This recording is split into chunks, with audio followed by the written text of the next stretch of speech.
Hey everyone, welcome back to the channel. I'm Alex Morgan, and if you've been watching this space even casually over the last few months, you already know that gold has been doing something absolutely extraordinary. We're talking about a metal that spent decades struggling to break past $2,000 an ounce. And right now, as we record this on February 22nd, 2026, gold is trading right around $5,106 per ounce. Let that sink in for a moment. $5,100 per ounce. Just a year ago, most Wall Street forecasts were calling for gold to settle around $2,700 for 2026. Today, those same institutions are scrambling to revise their targets upward, and fast. So what is actually happening here? Is this a bubble? Is this a structural shift in global finance? And most importantly, where does gold go from here? In today's video, I'm going to walk you through everything: the fresh data, the macro forces, the technical picture, the institutional forecasts, and what the smart money is watching right now. By the end of this video, you'll have a clear, honest, data-driven picture of where the gold market stands and where it might be heading next. Let's get into it. The historic run. How we got to $5,100. To understand where gold is going, you need to understand how it got here. And the story is genuinely one of the most dramatic in modern commodity history. Gold posted gains of nearly 55% in 2025 alone, one of the strongest single-year performances the metal has ever recorded. The price crossed $4,000 for the first time in October 2025, smashed through $5,000 just weeks later, and actually hit an all-time high of $5,595.42 on January 29, 2026. Then, in what turned out to be the metal's worst two-day sell-off since 1983, gold shed nearly $1,200 in a matter of 48 hours, falling back toward the $4,400 range before recovering. Today, it's consolidated in the $4,900 to $5,100 range, with the market watching key levels very closely. Now, here's what's important. When gold dropped that sharply, most observers expected Wall Street to panic and revised their targets downward. Instead, the opposite happened. Major institutions looked at that sell-off, concluded it was driven by leveraged position unwinding rather than any change in gold's fundamental story, and actually raised their forecasts. That tells you something significant about the conviction behind this rally. This isn't speculative froth, or at least the people running the biggest money in the world don't think it is. So, what exactly drove gold from $2,700 to over $5,000 in the first place? There are several major forces, and they all deserve attention. The drivers. Why gold exploded. The first and arguably most powerful driver has been central bank buying. In 2025, central banks globally purchased 863 tons of gold. That's a staggering number. And this trend didn't come out of nowhere. It's been building since 2022, when Russia's exclusion from the SWIFT banking system sent a clear message to emerging market central banks. Holding US dollar reserves could be weaponized against you. Since then, the structural trend has been unmistakable. According to the World Gold Council, nearly 95% of central banks surveyed said they intend to increase their gold reserves going forward. 76% of central bank officials expect gold to make up a higher share of international reserves over the next 5 years. For the first time since 1996, gold now accounts for a larger share of central bank reserves than U.S. Treasuries. Read that again. Central banks around the world now hold more gold than they hold American government debt. That's not a sentiment shift. That's a structural, decades-long realignment happening in real time. The second driver is ETF demand. In 2025, gold-backed ETFs saw inflows of 801 tons, the second largest annual inflow on record. Retail and institutional investors poured money into gold at a pace that hasn't been seen since the early 2020s, and this demand is expected to continue in 2026, with JP Morgan projecting around 250 tons of additional ETF inflows this year alone. The third driver is de-dollarization. The US dollar fell roughly 10% in 2025, and analysts at Morgan Stanley believe it could decline another 11% in the next 12 months. China reportedly advised domestic banks to reduce their appetite for U.S. Treasuries, a move that directly weakened the dollar and sent a signal to global markets about the long-term trajectory of dollar dominance. When the dollar weakens, gold typically rises because gold is priced in dollars globally.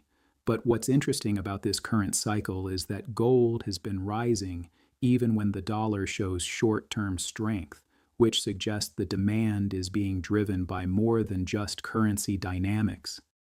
It's being driven by a loss of institutional confidence in the global financial order as it has existed for the past 80 years.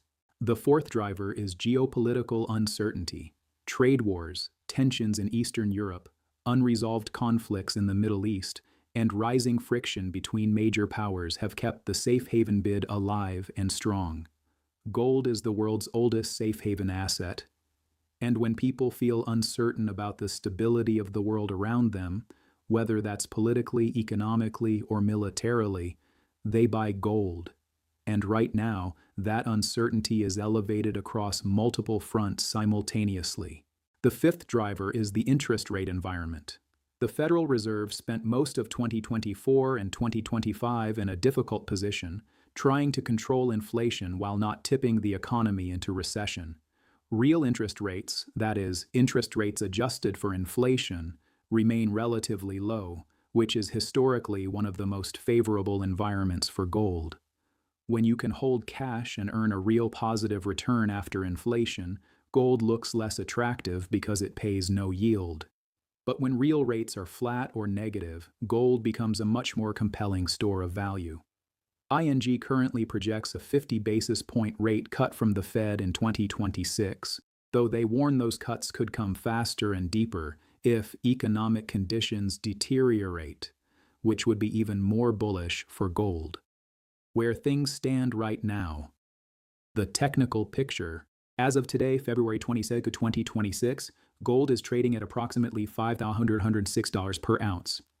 The key technical level everyone is watching is the $5,037 to $501 zone.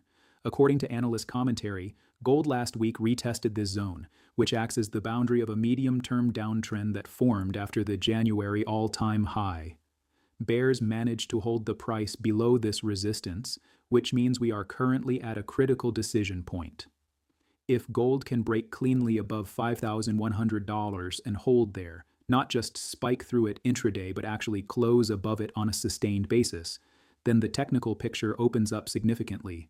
Analysts point to $5,400 as the next major target, followed by $5,900. These aren't arbitrary numbers. They represent prior highs, Fibonacci extension levels, and areas of historical price significance. On the downside, the key support zone sits between $4,650 and $4,650. Gold has tested this area twice in recent months and found strong buying pressure both times. As long as price holds above $4,650, the medium-term bullish structure remains intact. A break below that level, however, could trigger a more significant correction, potentially toward the $4,400 range, which is where some of the more bearish institutional forecasts sit. The 4-hour chart is showing gold gradually rebuilding momentum above the $4,800 pivot point with higher lows forming, a pattern that technical analysts generally interpret as accumulation ahead of a potential breakout. What the institutions are saying, the forecast, landscape. Now let's talk about what the big names are actually projecting for 2026, because the range of forecasts is wide. And the divergence itself tells you something about how uncertain this market is. On the bullish side, JP Morgan has become one of the most aggressive voices. The bank recently upgraded its year-end gold price target to $6,300, projecting that continued central bank demand, roughly 755 tons of purchases expected in 2026, combined with investor flows, will push prices significantly higher. JP Morgan's model suggests that approximately 350 tons or more of quarterly demand from investors and central banks is needed for gold to rise each quarter. They're projecting around 585 tons of quarterly demand on average, which, by their own formula, implies meaningful and consistent upward pressure throughout the year. Goldman Sachs is forecasting gold to end 2026 at around $5,400, with their senior commodities analyst Lena Thomas noting significant upside risk to even that elevated forecast. Goldman's reasoning is straightforward. As long as central banks keep buying gold at their current pace, which they see as a very reasonable assumption, the structural demand floor keeps rising. UBS sees gold reaching $6,000 in their base case, with a potential upside scenario toward $7,200 if geopolitical tensions escalate. Their analysts describe the current environment as one where the underlying trend towards a more multipolar world is constructive for gold. Wells Fargo has set a target of $6,100 to $6,300, representing a significant premium to current prices. Bank of America forecasted gold hitting $6,000 by spring 2026, citing a loss of faith in traditional financial assets. Light Finance's technical analysis projects gold could test the $6,000 level as early as Q1 2026, consolidating in an ascending channel before potentially reaching $6,900 to $7,000 by year-end. Wallet Investor takes a more conservative view, projecting steady gains toward $5,591 by December. CoinCodex's model is among the most aggressive, suggesting gold could potentially reach $10,283 by December. A projection most mainstream analysts would consider extreme, but which reflects the volatility of forecasting models in a market that has already surprised everyone. On the bearish end, Macquarie has an average target of just $4,323 for 2026, implying downside from current levels.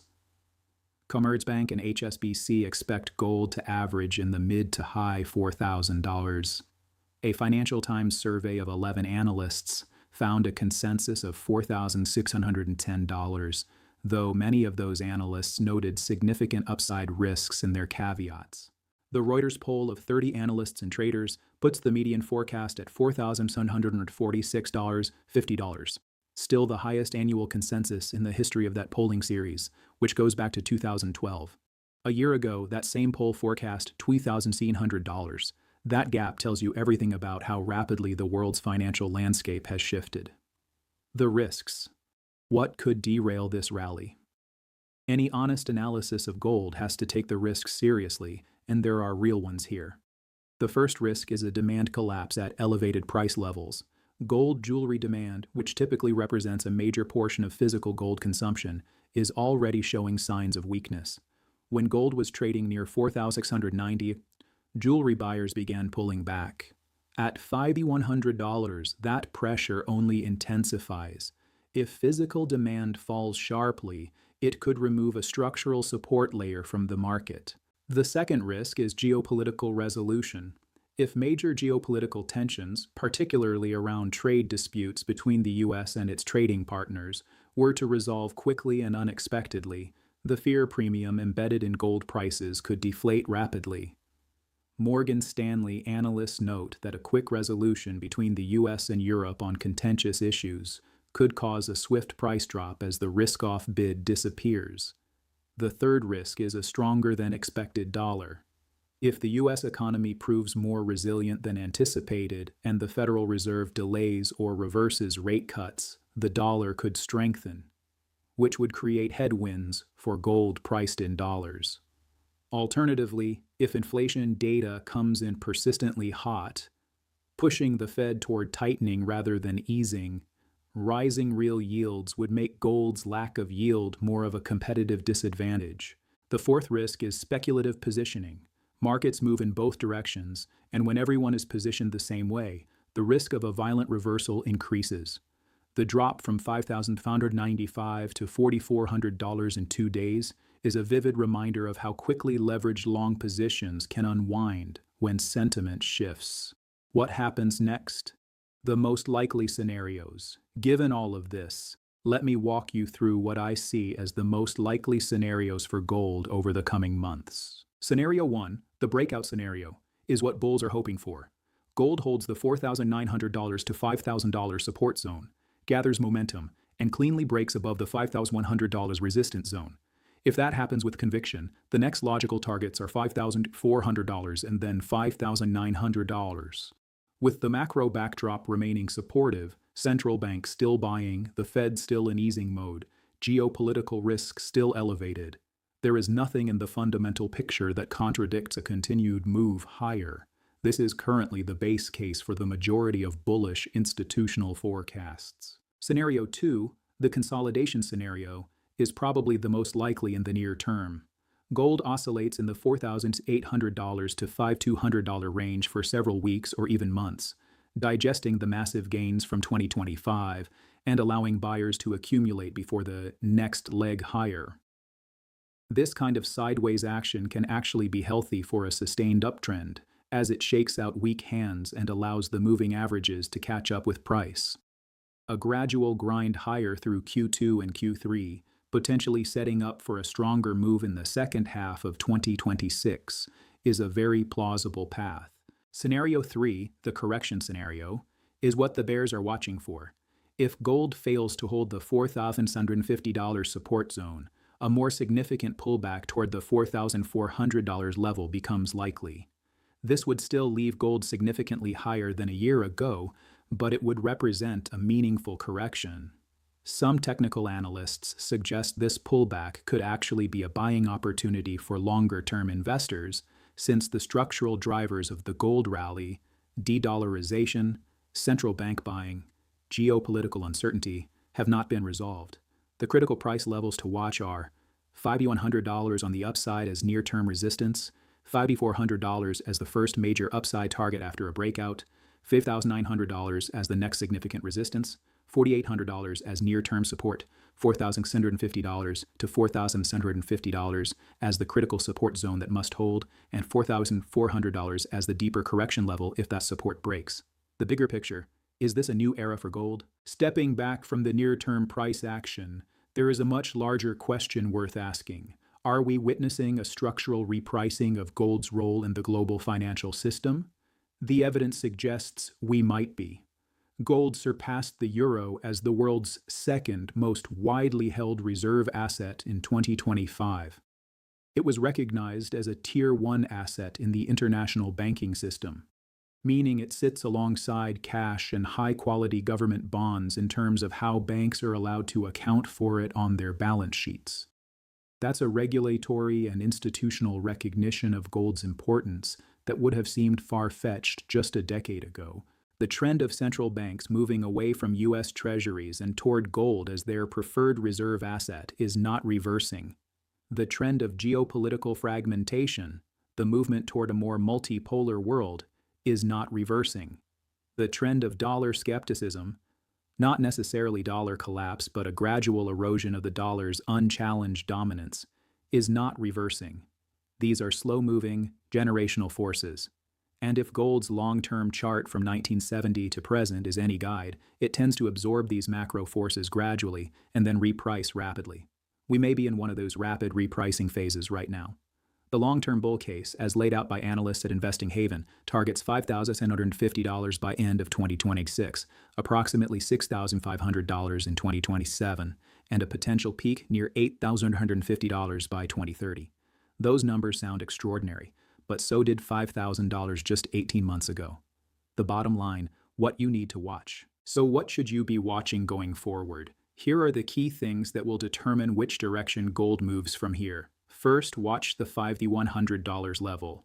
A sustained close above this on the weekly chart would be a significant bullish signal and could trigger the next leg of the rally. Second, watch Federal Reserve communications. Any shift in tone, either toward more aggressive rate cuts or an unexpected pivot to tightening, will move gold significantly. Third, watch central bank purchase data from the World Gold Council's quarterly reports. As long as central banks remain net buyers at elevated levels, the structural demand floor stays in place. Fourth, watch the US dollar index. A continued decline in the dollar would accelerate gold's upside, while a sharp dollar rally could create meaningful headwinds. Fifth, watch geopolitical developments. Any major escalation or unexpected resolution of current geopolitical flashpoints could move gold sharply in either direction. The gold market in 2026 is not a simple market. It's being driven by forces that operate across different time frames: short-term technical levels, medium-term macro data, and long-term structural shifts in the global financial order. Understanding all three layers is what gives you an edge in reading where it's going next. My personal read is this: the structural bull case for gold is as strong as it has ever been. The near-term path is uncertain, and a pullback to the $4,650 to $4,900 zone would not surprise me at all, but I would view that as accumulation territory rather than a trend reversal. The target of $5,400 to $5,900 before the end of 2026 seems entirely achievable if the macro backdrop holds. And for the longer-term view, the road to $6,000 and beyond is more credible today than it has ever been. Gold has always been the asset people turn to when they lose faith in something else, whether that's a currency, a government, a financial institution, or the broader global order. And right now, there are a lot of things people are losing faith in all at once. That's going to wrap it up for today's video. I hope this gave you a genuinely clear and data-driven picture of where gold stands and where it might be heading. If you found this valuable, please hit that like button. It genuinely helps more people find this content. And most importantly, if you haven't already, make sure you subscribe to the channel and hit the notification bell so you never miss an update. We cover gold, silver, commodities, and macro markets with fresh data every single week, and this is exactly the kind of analysis we're committed to bringing you. Drop your thoughts in the comments below. I read every single one. Do you think gold breaks $5,400 before the end of Q2, or are we in for a deeper pullback first? Let me know. I'm Alex Morgan. Stay sharp, stay informed, and I'll see you in the next one.